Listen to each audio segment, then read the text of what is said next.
Hi there.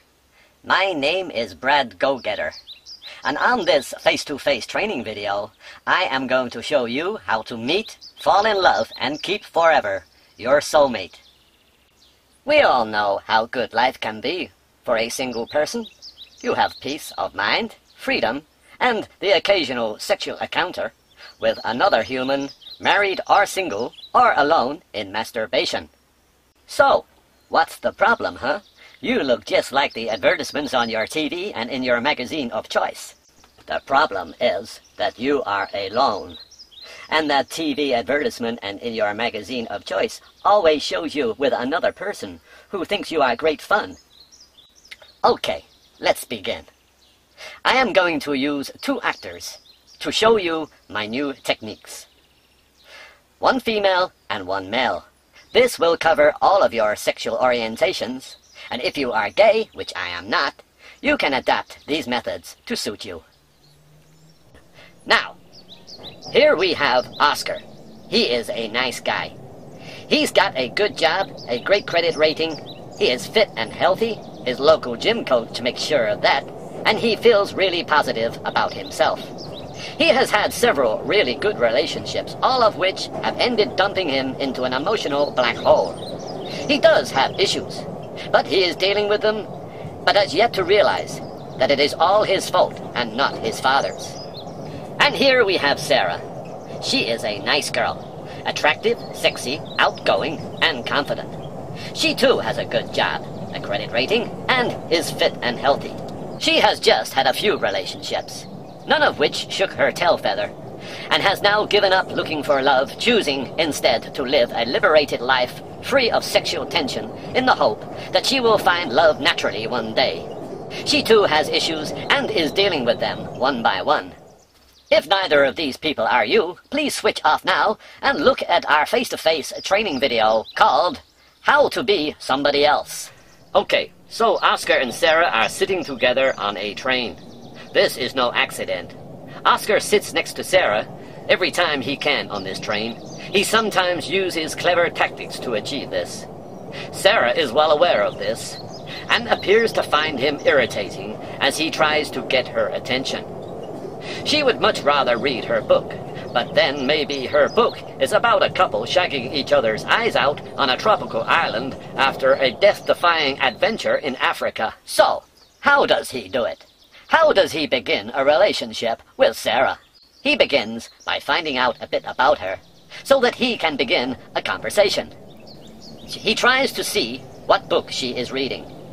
If he recognizes the book as a bestseller, he can now say something like, "So, is it as good as they say it is, the book?" If he doesn't recognize the book at all and sees it's one of those big ones that clever people read, he can say something like, "So, is it as good as they say it is, the book?" It's okay. He should not give up, for Sarah is playing with him. It's all part of the mating process in several species in the animal kingdom. Oscar must see a relationship as a house, and Oscar has now dug the foundations. And now it's time to build some of those walls. He must now try to see who wrote that book. He must be discreet here. Okay, he has never heard of the author, but that does not matter. He can say something like, He's a good writer, old Amarishi, isn't he? She is a woman. Don't worry, Oscar. Sarah has spoken to you. Say something funny. She is now. Now Oscar must look at his watch. This will give the impression that he is a busy man on a mission. He must look impatient and say something about how late the train is, and ask her where she works. God, this train's always late, isn't it? Where do you work? Listen, please let me alone. I'm trying to read my book. Quick, say something clever. Do you need a hand? Piss off. Now, we have to look into the female mind. Sarah has just told Oscar to piss off. This is an old tactic that has been used by women for many years. It is designed to test how much a man wants that woman. Now Oscar has to be really clever here. He has to play along with her little game. He must now pay her a little compliment. You know, you really remind me of my mother. She's 88 next month. You see, Oscar has now got Sarah's attention. She has opened her door to Oscar. It is now time for him to put his foot in that door. He must now say something nice. She reads books too, just like that one. Now, Sarah is not reading, she is thinking, and is now waiting for him to make his next move. It is time for Oscar to pounce. He must now ask her if she would like to go out with him.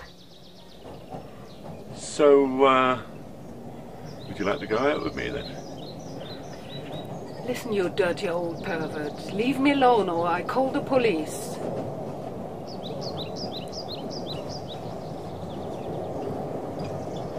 Okay, so that did not work. This woman is not for Oscar. But it is good to find out now rather than later when he could be married to her. Now, it could have gone another way. Like this. The same scenario, using the same tactics, can bring about a completely different result. So, the book, is it as good as they say it is? Oh, it's fantastic. They made a film from it, and would you like to come with me to the cinema? Oh, at last you've spoken to me. God, I fancy you since I saw you the first time. And I haven't got any children yet, but it's never too late. Oh, I feel so happy.